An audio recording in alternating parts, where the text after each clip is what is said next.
What's going on, everybody? Seth Miranda. I'm Dave Brusca. This is Adorama Rewind. So let's just jump into this. As you can see, we're still unpacking from Adorama Inspire Week, which was amazing. Thank you all for coming out. Yeah, I mean, all the hosts and everything that were there, Everybody. it was crazy. I mean, we had David Bergman, Mark Wallace, Gavin Hoey. Daniel Norton came out. We had the Met Walk. We had Vanessa Vanessa Joy, Yeah. Stan Honda in Central Park, Dirk Dumbo Dallas. with Dirk Dallas. We could just keep going on and on about it. Yeah, but it couldn't huge. There's so many more people that actually showed up. It was great. Yeah, but it couldn't have been a success without you guys showing up. So thank you all of New York for coming out. If you missed it, check out our new IGTV channel on Instagram or any of our social media, and you can catch little snippets from it. But overall, the experience in your face right there, touching the cameras, trying the stuff out, learning all the techniques, the workshops, it goes on and on. It was absolutely amazing. Thank you all for coming out. Yes.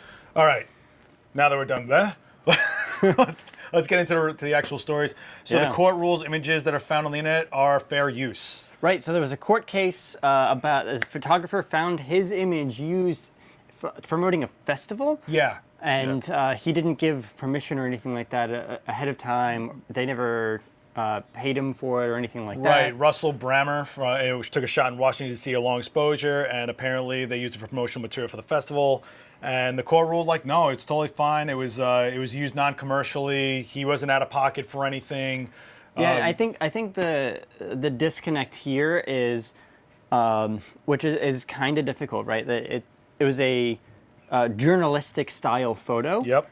And so, as they say, it was factual instead of creative, Right. right? Which essentially meaning that what he's taking is something that, like, this photograph is something that actually happened, as opposed to a set model. It's not something he created, it's something he documented. Therefore, they're saying since it's factual and it's just basically a documentation of real life, and since it was previously published, and since it didn't cost him anything career, commercially, or out of pocket, that it's fair use. What do you guys think? Because this could go on forever, this discussion. I know, because it's tricky, right? Like, it's super tricky. Photojournalists put a lot of time and money in their equipment. They put a lot of time and money Into their craft. getting the shots, Yeah. too. So it's kind of... Just the experience level alone to be able to get a shot like that, like, where do you think the line is? I mean, where do you allowed to benefit from your work? Where can it be shared?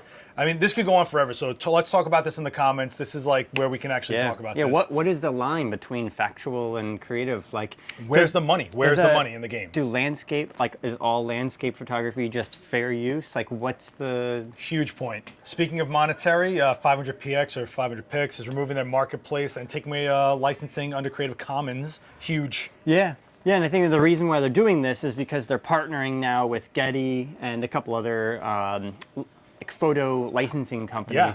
So now you'll buy from those as opposed to it's kind of like a on showroom there. now. So it's kind of like it's a platform where you put your images up and you can actually just go through them and see what's available out there as far as images go. And then you have to go to the actual stock agencies to get the images now. Right.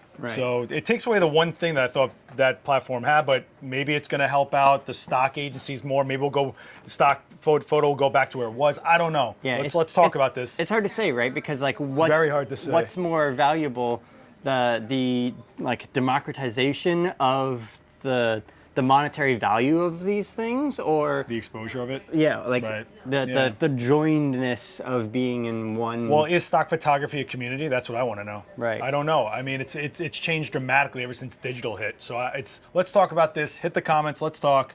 A little bit of this. Yeah. Speaking of what's out there on the internet, Instagram Lite is coming out. It's already in Mexico and other countries, not all over worldwide, but pretty much it's going to be Instagram as it was when it initiated. It feels like that, right? Yeah. There's like, you've got stories though, and they don't have video or messaging. Yeah, so you but post they're a planning on photo, adding there's it. no sharing, there's no direct messaging, there's no video yet, and there's no story mode. And there's no Instagram TV. No IGTV. Yeah, IG is like on steroids now, and now this is for everyone that just wants to be looking through images, putting up images, and that's about it. Yeah, this is kind of strange to me though. We're going backwards? Well, it feels like Instagram is like, yeah, a lot of people liked how it used to be and not how Well, I'm wondering, is it now. going to be chronological? That's what I want to know. That would be amazing, So if they've actually. that's the algorithm that we all remember and love because it's, I don't know, instant. Yeah. So let's find out how this is going to go. I don't know if it's going to grow. I don't know if you can link two different, if it's a new profile. I don't know how this is going to work, but right now it's only in a few countries. It's rolling out slowly. Yeah, personally, I like my social media to be chronological. I'm the same way, but let's talk about this. All right. Speaking of Instagram, I thought this was hilarious. Well, I'm sorry. It's not hilarious what's happening. I think it's hilarious how people are reacting to it. So there's a wildfire happening in San Francisco that's making it look like an Instagram filter. I'm sorry, it's real life. It's not that the world looks like Instagram. It's that we were trying to make the world look like something through Instagram. A fire is not a filter. Yeah, so there's all these clouds and everything that smoke and everything. It's smog. And the fire has kind of lit this, and it's creating a... So the smog is creating diffraction and all sorts of things, creating a warmer temperature to the light. People are taking shots like crazy. It is insane what this looks like. Check out the link and look at what's going on over there. It's like everything is sepia tone. Yeah, but I mean, this isn't the story. The story is that there's actually a fire going on that's affecting life, you know? And we're talking about it like it's an Instagram filter. Right. Are you crazy, everybody? Yeah. Put the phone down for a second and run from it. It's just, it's not a filter. It's something that's happening in real life right now. But the fact that this is how we're thinking about life is showing you how much of an impact social media and Instagram has had on us. Yeah, honestly, I really hope that these fires get under control, and it's always damaging. It's always devastating when there's the big fires that happen out there. Yeah, because it gets so dry. So on an upbeat, SD memory on another level right now. So they're saying that the maximum storage is 128 terabytes. We used to think it was 2 terabytes, and it's about almost a gig per second of write time. Yeah, a gigabyte even. So it's 8 gigabits per second, which is huge. It's super fast. And 128 terabyte storage. What? Like, do you need another memory card? You were saying this is where in-camera recording for RAW could be happening. Well, for sure you could do it. Even with the XC, the current generation of that, the theoretical top end is still like 624 megabytes per second, which is more than enough for most. Like you look at Sony RAW and Canon RAW Lite, those are about a gigabit per second. Well, I want to know, does this level the playing field for the media? Like, are we done trying to guess the card? We had XD, Smart Media, all sorts of things over the years. We thought it was going to be Compact Flash. Then everyone said it was SD. Now XQD, which I bought a ton of. Can we just level this out and say we're going SD? Yeah, well, okay. So I feel since SD came out, they've always been number one, number two. Yes. Like it's always been a fight against SD. It is SSD. Yeah, it's always been a fight against SD cards.